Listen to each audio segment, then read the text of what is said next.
El 10 de agosto de 1519, Fernando de Magallanes y Juan Sebastián Elcano partieron de Sevilla con el fin de establecer una ruta comercial con las Islas de las Especias por Occidente. Esta empresa, financiada por la Corona de Castilla, partió del Muelle de las Mulas del Arenal de Sevilla el 10 de agosto de 1519 en 5 naves, contando con más de 200 hombres a bordo, principalmente andaluces y vascos. 3 años más tarde, solo 18 de los hombres que iniciaron la expedición arribaban a Sevilla en la única nave sobreviviente, la nao Victoria. Dado que Magallanes falleció en combate en Filipinas a mitad del viaje, Juan Sebastián Elcano se convertía en el primer hombre en concluir una circunnavegación completa a la Tierra, la mayor hazaña náutica de la historia de la humanidad. Según narra Antonio Pigafetta, cronista de la expedición, en su obra Relación del primer viaje alrededor del mundo, las naves fueron descendiendo por el río hasta llegar a Sanlúcar de Barrameda, donde se terminaron de aprestar. Y fuimos descendiendo por el río Betis, modernamente llamado Guadalquivir, cruzando ante un lugar que nombran Joan de Alfarax, que era ya gran población bajo los moros, y cuyas 2 riberas unía un puente, cortando ese camino del río hacia Sevilla, del cual llegaron hasta hoy cubiertas por el agua 2 pilastras. Y son menester hombres que conozcan bien su sitio y ayuden al paso de las naves, para que no topen con aquellas. E importa también aviar cuando llega hasta allá la marea alta, y aun la busca de vericuetos, pues no tiene el río tanto fondo que admita embarcaciones muy cargadas o profundas. Después apareció otro lugar, que se llama Coria, dejando muchos otros al borde del río, hasta el alcance de un castillo del duque de Medina Sidonia, el cual se llama y es por donde se penetra en el mar Océano. Pigafetta, 1519. Pero antes de salir, dado que se preveía que pasarían un largo periodo de tiempo antes de que volvieran a pisar tierra, debieron habituallarse de grandes cantidades de alimentos y agua para sobrevivir. El puerto de Sevilla fue testigo de la enorme cantidad de provisiones que allí cargaron para poder abastecer a toda la tripulación. En total, 500 toneladas de provisiones para una expedición que acabaría durando 3 años. Entre todos esos kilos de alimento, vino, animales y enseres, las bodegas de las 5 embarcaciones albergaban gran cantidad de toneles de agua. En un viaje tan planificado y con tantos detalles cubiertos, Magallanes se había encargado bien de encontrar el agua en calidad y cantidad suficientes para poder aguantar la mayor cantidad de tiempo posible antes de que pisaran tierra de nuevo. Para ello, decidió proveerse de las minas de agua romanas que encontró en Gelbes, una pequeña localidad a orillas del Guadalquivir, el río Grande de Andalucía. Gelbes, un enclave único y privilegiado cuyos ancestrales manantiales de agua hicieron que los romanos lo llamaran Vergentum, el vergel, un huerto, jardín y oasis gracias a la fertilidad y calidad de sus tierras y aguas.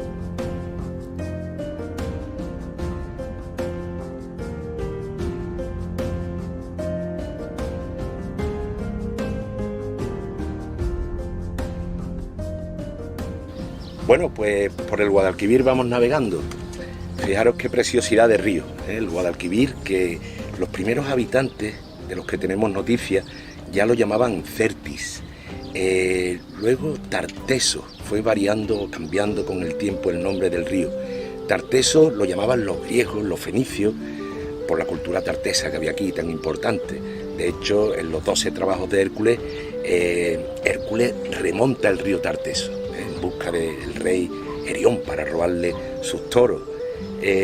Tarteso, luego ya con los árabes vienen los fenicios, vienen los griegos, como digo, vienen los romanos que le llaman Betis o Baetis.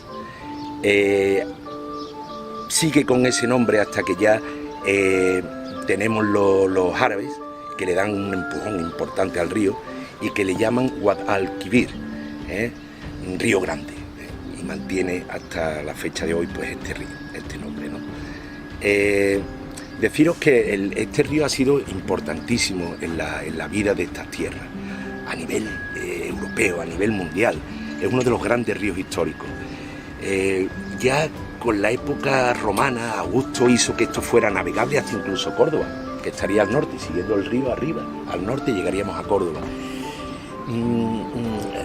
Con unas construcciones que hizo, una arquitectura, una ingeniería magnífica, desde diques, los tablazones para proteger las orillas, presas, mucha ingeniería. Incluso tenía nombrado un procurator Betis, que era la persona encargada del mantenimiento de la navegación en el Guadalquivir. Estaban también los curator, que eran personas que llevaban el mantenimiento concreto de zonas por orillas. Estaban los escafaes, que eran los primeros prácticos que hay constancia aquí en Europa, los prácticos de las embarcaciones, las corbitae, eran barcos mercantes importantes romanos, que llegaron hasta, fijaros, hasta abastecer el 80% del Imperio Romano con el aceite que se transportaba por aquí, por este río, en esas dresser, en esos ánforas, ¿no?, con su sello Portus. Tal cantidad de ánforas fueron a Roma, que queda señal de ello con el monte de Tacho, un monte de 50 metros donde todas las vasijas y ánforas que venían de aceite se rompían, eran de un solo uso y se rompían, se almacenaban en ese pequeño, en esa zona no tan pequeña, creando lo que es hoy el monte de Tacho, a base de ánforas de aquí del río Guadalquivir. Después de los romanos llegan los visigodos y bueno, pues tenemos constancia de que ellos navegaban este río porque hay restos, hay pecios de los dromones, que eran las embarcaciones de los visigodos. Más tarde también los vikingos también, y tenemos restos también, pecios de dracas, de esos barcos con esa cabeza, ¿no?, de vikinga, ¿no? Los vikingos concretamente hicieron algunas incursiones, pero concretamente dos de ellas muy importantes en el 845, en el año 1000, acabaron con Coria, llegaron hasta las puertas de Sevilla, hasta lo que sería actualmente la puerta de Jerez, donde los árabes pues ya mandan sus embarcaciones y consiguen expulsarlos, les pegan una paliza ahí entablada y los echan por fin a los vikingos, ¿no? Hicieron bastante destrozos conforme subían el río. Tras los vikingos y ya establecido aquí ya los árabes, estos señores le dan tratan al río con mucho respeto y le sacan mucho partido. Lo hacen además de forma muy pública. Aquí todo el mundo, teníamos el río dividido para zonas de baño, para zonas de aguadas. Por supuesto, las aguas que tenemos en Gelbe hacían de este lugar un punto fundamental para que todas aquellas embarcaciones, las brachas, las lanchas, también todas estas embarcaciones cargaran su agua aquí, por agua de una riqueza muy destacable, muy destacable. Estos señores árabes también tenían un servicio con estas brachas, tenían un servicio público de transporte. O sea, tú por ejemplo querías ir a Sevilla, desde Gelbe a Sevilla, y cogías esa bracha, que sería el actual autobús el 5, me voy para Sevilla, y si te costaba 3 dirhams a lo mejor, pues si pagabas uno, pero tú remabas, tú eras parte entonces de la propulsión, ¿no?, porque tú remabas, pues te salía, o sea, mucha utilidad pública. Tras los árabes sí se puede decir ya que viene un poco la decadencia, porque ya en el siglo XIV los trastamaras ya le dan un enfoque totalmente distinto, bastante egoísta al río. Lo tienen para ellos, para riqueza de la nobleza, lo parcelan, impiden la navegación, y a los 4 o 5 navegantes que utilizaban el río, pues lo freían a impuestos. La verdad es que fue una decadencia la que tuvo el Guadalquivir en ese siglo XIV. Bueno, pues ya poquito antes del siglo XIV sí es verdad que Sevilla tuvo un empujoncito importante, o sea, Sevilla, Gelbe, toda esta zona, con mucho comercio. No solamente el aceite, sino el vino, los cereales, el jabón de Triana, el famoso jabón de Triana, pues se comercializaba.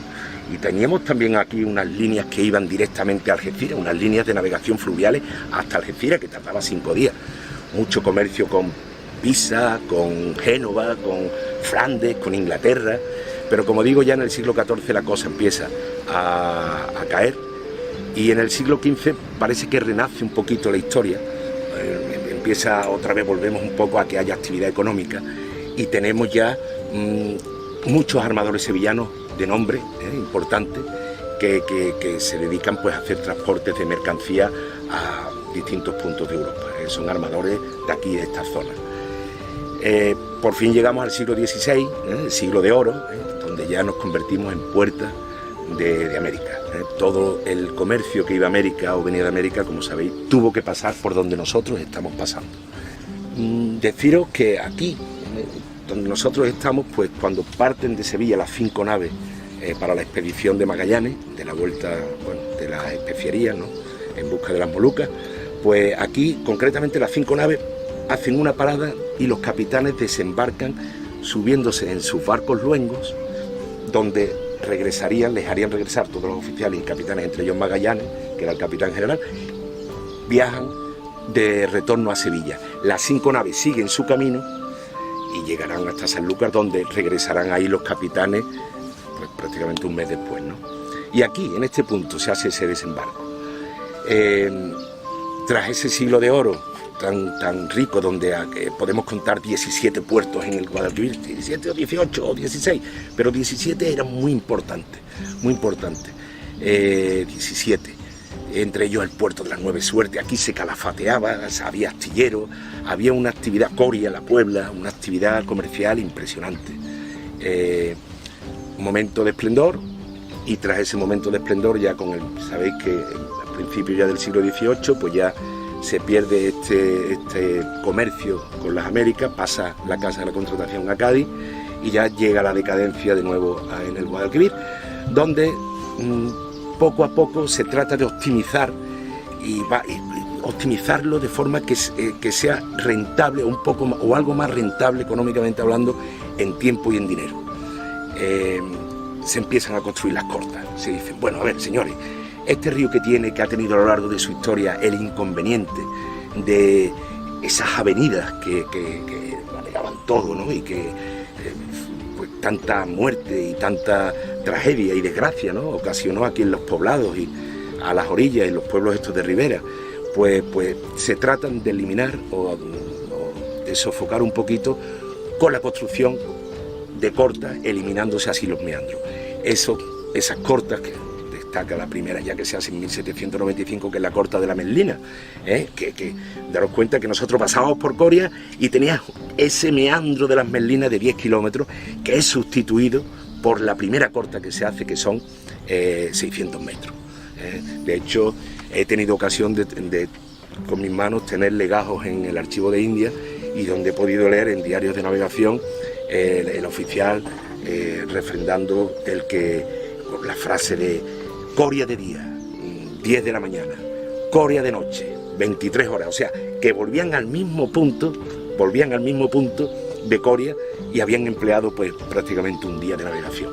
Entonces entramos, digamos, un poco en una optimización del Guadalquivir, porque se eliminan los meandros y se hacen cortas, y ahora ya el río es mucho más corto y por lo tanto se vuelve a convertir en una carretera importante para el comercio hasta nuestros días, que descubrimos no solamente su aspecto o su lado comercial, ¿no?, sino su lado de patrimonio que supone en belleza, en naturaleza, en cultura, en paisaje, en fauna, en flora.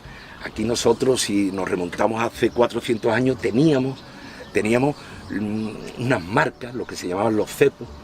Cada 1000 metros se pintaba un árbol, se encalaba un árbol, que eran las zonas de pesca donde se cogía ese sollo, el esturión, que tanto valor tuvo comercialmente ya desde la época romana. De hecho, se acuñaba moneda en Coria con el esturión, y supuso pues tanta economía también en el río. O sea que no solamente estamos hablando de ese transporte fluvial de cereales, de vino, de jabón, de legumbre, de cerámica, sino la pesca, la fauna también, ¿no?, con esas ganaderías también en la zona de las marismas, ese toro marismeño, ¿no?, del que, como digo, ya se hace alusión en los 12 trabajos de Hércules. Y nosotros estamos ahora mismo a lo mejor en corta, con tantas cortas, como digo, que se han hecho. No, nosotros estamos en un tramo de río histórico, histórico y vivo también, claro, no ha sufrido ninguna modificación por el hombre. De hecho, hasta incluso el dragao, que muchas zonas del Guadalquivir son necesarias de dragarse para el tema de la navegación de los mercantes, esto se autodraga, curiosamente. Deciros que además de ser histórico, como es vivo, todo el Guadalquivir es un río vivo. ¿Por qué es un río vivo? Porque es una ría.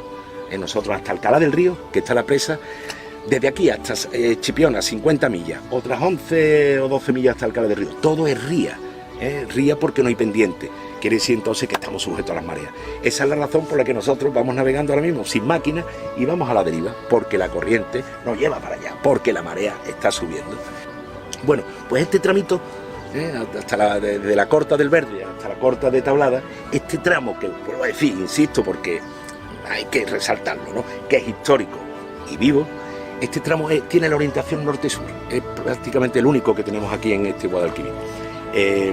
Esta orientación norte-sur nos hace que tengamos aquí dos bandas. La banda de levante, o sea, el este está allí, norte-sur, este y oeste. El este está allí, sube el sol, se levanta por levante y se pone por poniente, se pone por Gelbe. Entonces, eso nos va a brindar a nosotros una belleza, una estampa única. Ver entre este bosque de ribera que tenemos aquí, ese sol levantarse y ponerse por estas cornisas de Gelbe, tan bonitas también, o sea, nos hace una estampa única. Esas cornisas donde incluso podemos decir que la vemos como llorar. Diría llorar porque los manantiales, el chipoteo, ¿no?, de esa luz, esos destellos de esa riqueza de agua que emana de aquí, de nuestras cornisas, hace que sea de verdad una estampa única. Gelbes, además de estar a las orillas del Guadalquivir, es un pueblo del cual emana agua desde las cornisas. Hace más de 300 años, el hombre canalizaba estos manantiales y se les hizo florecer a través de galerías, fuentes, acueductos e incluso abrevaderos para las bestias. Abastecían a la población tanto para su consumo como el regadío de tierras de cultivo y ganadería. Cabe destacar, entre otras, la fuente de El Algarrobo, de 1690, la fuente que da nombre a su calle, la calle de La Fuente, en 1779, y en 1705, la fuente de la Pileta. Esta última, recientemente recuperada e investigada, la conforma un pequeño pozo vertical y una galería que se construyó debido a las características de la cornisa y sus materiales. En la entrada de esta galería encontramos una inscripción en una placa en la que se puede leer el siguiente texto escrito originalmente en castellano antiguo. En Gelbes hallarás más agua. Esta placa se realizó en el año 1705 por orden de don Antonio de León y Pérez. Actualmente, tanto la Galería de la Pileta como el Cañuelo y algunas otras fuentes tienen agotado el acuífero del que provenían debido a la sobreexplotación de las mismas. El río Guadalquivir discurre de norte a sur 4 kilómetros por el municipio de Gelbes, atravesando casco urbano y puerto deportivo.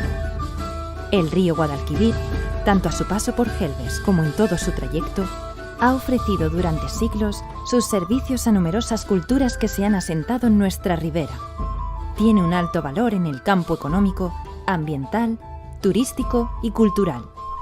Es el río vertebrador de Andalucía, además de ser el único navegable en toda España.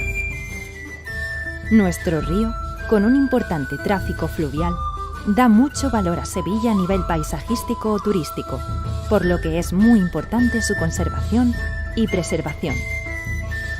Del Guadalquivir depende la conservación de nuestras sierras hasta las marismas, zonas de cultivo, Parque Nacional de Doñana, humedales emblemáticos del planeta y clave de preservación de especies migrantes.